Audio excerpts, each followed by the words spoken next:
মধ্য আফগানিস্তানে টানা বৃষ্টি ও বন্যায় অন্তত 50 জনের মৃত্যু হয়েছে। শুক্রবার থেকে শুরু হওয়া বৃষ্টিতে কতজন মানুষ আহত হয়েছে তা জানা যায়নি। অনেক গুরুত্বপূর্ণ রাস্তাও বিচ্ছিন্ন করে দিয়েছে এই দুর্যোগ। কেন্দ্রীয় ঘোর প্রদেশের তথ্য বিভাগের প্রধান মাওলাবি আব্দুল হাই জাইম এসব তথ্য নিশ্চিত করেছেন।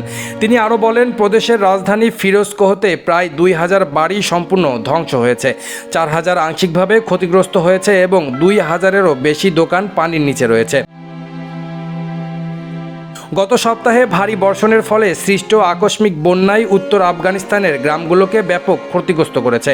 ওই বন্যায় অন্তত 315 জন নিহত এবং 1600 জনেরও বেশি আহত হয়েছে। আফগানিস্তান প্রাকৃতিক দুর্যোগের জন্য ঝুঁকিপূর্ণ একটি দেশ।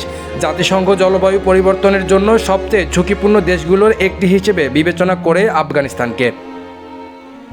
রেজওয়ান ইসলাম, নিউজ বাংলা। সর্বশেষ খবর পেতে আমাদের নিউজ বাংলা ইউটিউব চ্যানেলটি সাবস্ক্রাইব করুন, ফলো করুন newsbangla.net ফেসবুক পেজটি এবং ভিজিট করুন newsbangla2563.blogspot.com ওয়েবসাইটটি।